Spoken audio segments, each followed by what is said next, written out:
ಮತ್ತೊಂದು ಕಡೆ ಈ ಕಾಲ್ತುಳಿತ ದುರಂತಕ್ಕೆ ಸರ್ಕಾರನೇ ನೇರ ಹೊಣೆ. ಸಿಎಂ ಹಾಗೆ ಡಿಸಿಎಂ ರಾಜೀನಾಮೆ ಕೊಡಬೇಕು ಅಂತ ಬಿಜೆಪಿ ಆಗ್ರಹಿಸ್ತಾ ಇದೆ. ಪ್ರತಿಭಟನೆಯ ಸಮರ ಕೂಡ ಸಾರಿದೆ. ಇದೊಂದು ಸರ್ಕಾರಿ ಪ್ರಾಯೋಜಿತ ಕೊಲೆ ಅಂತ ಅಶೋಕ್ ಗಂಭೀರ ಆರೋಪ ಮಾಡಿದ್ದಾರೆ. ಸರ್ಕಾರ ವಜಾ ಮಾಡಬೇಕು ಅಂತೇಳಿ ನಾಳೆ ಗವರ್ನರ್ ಅವರನ್ನ ಬಿಜೆಪಿಯ ನಿಯೋಗ ಭೇಟಿಯಾಗಲಿದೆ.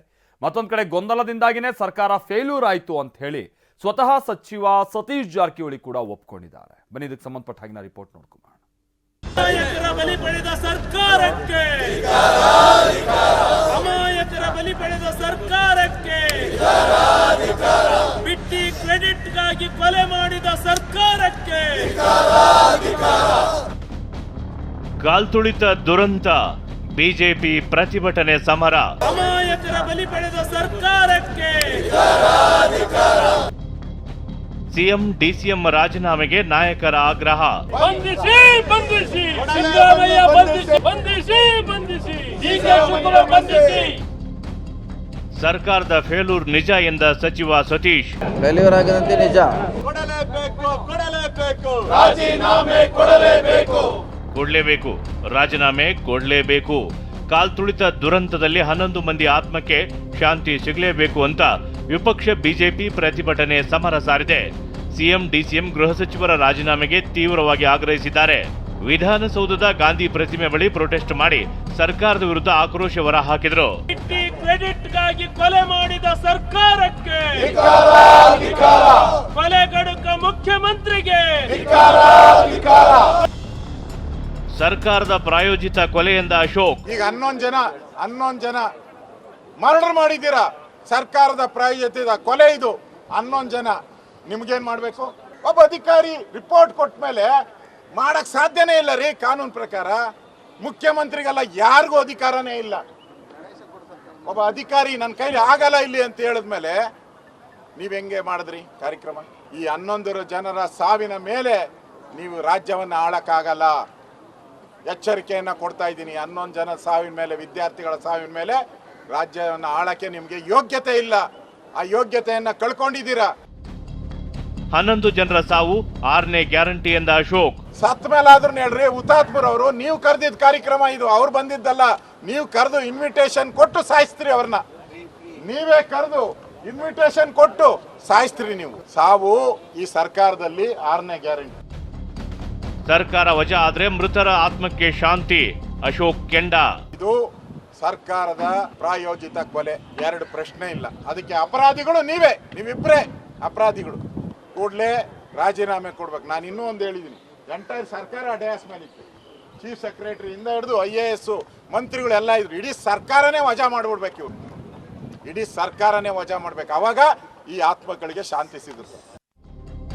ನಿಮ್ಮ ಯೋಗ್ಯತೆಗೆ ಬೆಂಕಿ ಹಾಕಬೇಕು ಎಂದ ಅಶೋಕ್. ಸರ್ಕಾರ ಪದೇ ಹೇಳ್ತಾ ಇದೆ, ನಾವು ಪರ್ಮಿಷನ್ ಕೊಟ್ಟಿಲ್ಲ. KCA ಸ್ಟೇಡಿಯಂ ಅಲ್ಲಿ ನಾವು ಪರ್ಮಿಷನ್ ಇಲ್ಲ ಅಂತ ಹೇಳ್ತಾ ಇದ್ದಾರೆ.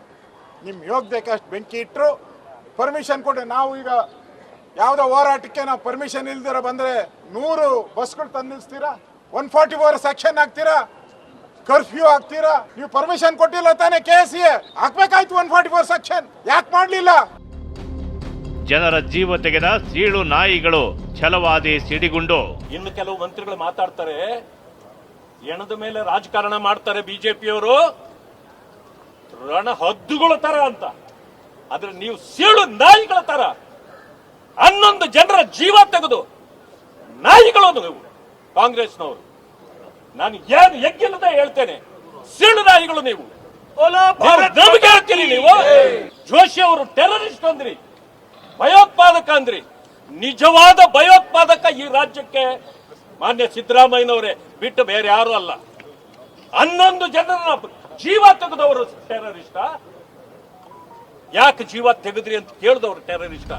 ವಿಧಾನಸೌಧದಲ್ಲಿ ಸೆಲ್ಫಿ ಹೊಡೆಯುತ್ತಿದ್ದಂತೆ ಸ್ಟೇಡಿಯಂನಲ್ಲಿ ಸಾವಾಗ್ತಿದೆ ಅಂತ ಅಶೋಕ್ ಬೆಂಕಿ ಉಗುಳಿದ್ರು. ಎಲ್ಲಾರು ಓಡಿಸ್ತಾ ಇದ್ದ ಯಾರೋ ಪೊಲೀಸ್ ಒಂದು ಪಾಪ. ಮಕ್ಕಳನ್ನೆಲ್ಲ ಯಾರ್ಯಾರ ಮಕ್ಕಳು ಮರಿಗಳು ಕರ್ಕೊಂಡ್ ಬಂದಿದ್ರು ಎಲ್ಲಾರು ಓಡಿಸ್ತಾ ಇದ್ದ ಪೊಲೀಸನ್. ಅವನ್ನ ಕರೆದ್ಬಿಟ್ಟು ಒಬ್ಬ MLC ಗೆಟ್ ಔಟ್ ಅಂತ ಪೊಲೀಸನ್ ಅಂದ್ಬಿಟ್ಟು ಕರ್ಕೊಂಬಂದು ಪಕ್ಕದಾಗ ಕೂತಿಸ್ಬಿಟ್ಟು ಒಂದು ಸೆಲ್ಫಿ ಹೊಡಿಸ್ತಾ. ಇಲ್ಲಿ ಸೆಲ್ಫಿ ಹೊಡಿತಾ ಇದ್ದಂಗೆ ಅಲ್ಲೊಂದು ವಿದ್ಯಾರ್ಥಿ ಸಾವಾಗೈತೆ. ಇಲ್ಲಿ ಸೆಲ್ಫಿ, ಅಲ್ಲಿ ಸಾವು. ಇಲ್ಲೊಂದು ಸೆಲ್ಫಿ ಹೊಡಿತಾರೆ, ಅಲ್ಲೊಂದು ಸಾವಾಗ್ತದೆ ವಿದ್ಯಾರ್ಥಿಗಳು. ನಿಮ್ಮ ತೀಟೆಗೋಸ್ಕರ ನಿಮ್ಮ ಕುಟುಂಬದ ವರ್ಚಸ್ಸು, ನಿಮ್ಮ ವರ್ಚಸ್ಸು ಹೆಚ್ಚಿಸ್ಕೊಳಕ್ಕೋಸ್ಕರ ಇವತ್ತು ಈ ಕೊಲೆಗಳಾಗಿದೆ. ಸಾವಿನ ಮಧ್ಯೆ ಕಪ್ಗೆ ಮುತ್ತು, ಸಿಟಿ ರವಿ ರೋಷಾಗ್ನಿ. ಒಂದ್ ಕಡೆ ಸಾವಿನ ಸುದ್ದಿ ಗೊತ್ತಾಗ್ತಾ ಇದ್ದಂತೆ ನೀವು ಹೆಂಗೆ ಮನುಷ್ಯತ್ವ ಸತ್ತವ್ರ ರೀತಿಯಲ್ಲಿ ನಡ್ಕೊಂಡ್ರಿ.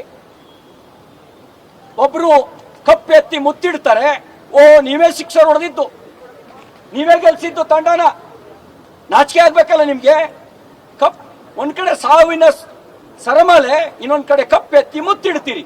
ಪ್ರಚಾರದ ಗೀಳು ಅವ್ರಿಗಿರೋದು, ಪ್ರಚಾರ ಗೀಳು ಮತ್ತು ಅವ್ರ ಕುಟುಂಬವನ್ನು ಮೆರೆಸಲಿಕ್ಕೆ, ಅವ್ರ ಕುಟುಂಬದ ಸದಸ್ಯರನ್ನು ಕರ್ಕೊಂಬಂದು ಇವರು ಕ್ರಿಕೆಟ್ ಆಟಗಾರರ ಈ ಇಡೀ ನಾಡಿನ ಜನತೆ ಮುಂದೆ ಇವರಿಗೆ ರಾಜಕೀಯವಾಗಿ ಪ್ರಚಾರವನ್ನು ಕೊಡಿಸ್ಲಿಕ್ಕೆ, ಅವರಿಗೆ ಮಾನ್ಯತೆಯನ್ನು ಕೊಡಿಸ್ಲಿಕ್ಕೆ, ಇದಕ್ಕೆ ಈ ಸ್ಥಾನ. ಇನ್ನು ಮೈಸೂರಿನಲ್ಲಿ ಕನ್ನಡ ಪರ ಹೋರಾಟಗಾರ ವಾಟಾಳ್ ನಾಗರಾಜ್ IPL ಬೇಡ, RCBನೂ ಬೇಡ ಅಂತ ಆಗ್ರಹ ಮಾಡಿದ್ರು. ಪ್ರತಿಯೊಬ್ಬರು ಆಟಗಾರರು ವ್ಯಾಪಾರ ಖಂಡಿತ IPL ಬ್ಯಾನ್ ಆಗಬೇಕು, RCBನೂ ಬೇಡ.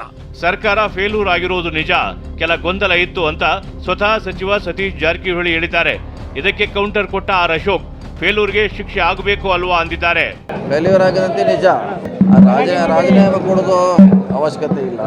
ಫೇಲ್ಯೂರ್ ಆಗಿದಂತೆ ನಿಜ, ರಾಜೀನಾಮೆ ಕೊಡೋದು ಅವಶ್ಯಕತೆ ಇಲ್ಲ. ಹಿಂದಿನ ಸರ್ಕಾರಗಳು ಕೂಡ ಭಾಳಷ್ಟು ಘಟನೆಗಳು ನಡೆದಿದೆ, ಅವಾಗ ಯಾರು ಕೂಡ ರಾಜೀನಾಮೆ ಕೊಡಲಿಕ್ಕೆ ನಾವು ಒತ್ತಾಯ ಮಾಡಿಲ್ಲ. ಆದರೆ ಈ ಸಮಸ್ಯೆಯನ್ನು ಪರಿಹಾರ ಮಾಡಲಿಕ್ಕೆ ಎಲ್ಲರೂ ಕೂಡ ಕೈ ಜೋಡಿಸ್ಬೇಕು. ಫೇಲ್ಯೂರ್ ಅಂದಮೇಲೆ 11 ಜೀವ ಹೋಯ್ತಲ್ಲ. ನೀವು ಫೇಲ್ಯೂರ್ ಅಂತ ಒಪ್ಕೊಂಡ ತಕ್ಷಣನೇ 11 ಜೀವ ಹೋಗಿದೆ, ಅದಕ್ಕೆ ಶಿಕ್ಷೆ ಆಗಬೇಕಲ್ಲ, ಅದಕ್ಕೆ ಪನಿಷ್ಮೆಂಟ್ ಆಗಬೇಕಲ್ಲ. ಯಾರು ಕೊಡ್ತೀರಾ? ಈ ಕಾರ್ಯಕ್ರಮ ಪೊಲೀಸವರು ನಾವು ಮಾಡಬೇಡಿ ಅಂತ ಹೇಳಿದ್ದೀರಿ ಅಂತ ಪೊಲೀಸರು ಕೊಟ್ಟಿದ್ದಾರೆ, PWD ಅವರು ಕೊಟ್ಟಿದ್ದಾರೆ. ಇದು ತರಾತುರಿಯಲ್ಲಿ ಮಾಡ್ತಾ ಇರೋ ಕಾರ್ಯಕ್ರಮ, ಇಲ್ಲಿ ಡ್ಯಾಸ್ ಹಿಂಗಿರಬೇಕು ಅಂತ, ಅದನ್ನು ವೈಲೇಷನ್ ಮಾಡಿದ್ದೀರಾ. ನಾಳೆ ಗವರ್ನರ್ ಭೇಟಿಯಾಗಲಿರುವ ಅಶೋಕ್ ಟೀಮ್. ಇನ್ನು ನಾಳೆ ರಾಜ್ಯಪಾಲರನ್ನ ವಿಪಕ್ಷ ನಾಯಕ ಅಶೋಕ್ ಟೀಮ್ ಭೇಟಿ ಮಾಡಲಿದೆ. ಗವರ್ನರ್ ಭೇಟಿಯಾಗಿ ಸರ್ಕಾರ ವಜಾ ಮಾಡೋಕೆ ಮನವಿ ಮಾಡಲಿದ್ದಾರೆ. ಅಮಾನತಾಗ್ತಿರುವ ಬಿ ದಯಾನಂದ್ ವಿಡಿಯೋ ವೈರಲ್. ಇನ್ನು ಅಮಾನತಾಗಿರುವ ಪೊಲೀಸ್ ಕಮಿಷನರ್ ಬಿ ದಯಾನಂದ್ ಪರ ಅಭಿಯಾನ ಜೋರಾಗಿಯೇ ನಡೀತಿದೆ. ಇದೇ ಹೊತ್ತಿನಲ್ಲಿ ವಿಡಿಯೋ ಒಂದು ವೈರಲ್ ಆಗಿದೆ. 30 ವರ್ಷದ ಸರ್ವಿಸ್ನಲ್ಲೇ ಬಿ ದಯಾನಂದ್ ರಜೆ ಪಡೆದಿಲ್ಲ ಅಂತೆ. ಇಷ್ಟೇ ಅಲ್ಲ, ಫ್ಯಾಮಿಲಿ ಕಾರ್ಯಕ್ರಮಕ್ಕೂ ಮಿಸ್ ಆಗಿದ್ರಂತೆ. ಕೆಲಸದಲ್ಲಿ ಅಷ್ಟೊಂದು ನಿಷ್ಠೆ ಹೊಂದಿರುವ ವಿಚಾರ ಗೊತ್ತಾಗಿದೆ. ಅದೇನೇ ಹೇಳಿ, ಕಾಲ್ತುಳಿತ ದುರಂತಕ್ಕೆ ಸರ್ಕಾರವೇ ಹೊಣೆ. ಸಿಎಂ, DCM ರಾಜೀನಾಮೆ ಕೊಡಬೇಕು ಅಂತ ಬಿಜೆಪಿ ಆಗ್ರಹಿಸುತ್ತಿದೆ. ಇದೊಂದು ಪ್ರಾಯೋಜಿತ ಕೊಲೆ ಅಂತ ಗಂಭೀರ ಆರೋಪ ಮಾಡ್ತಿದ್ದಾರೆ. Bureau report, TV9.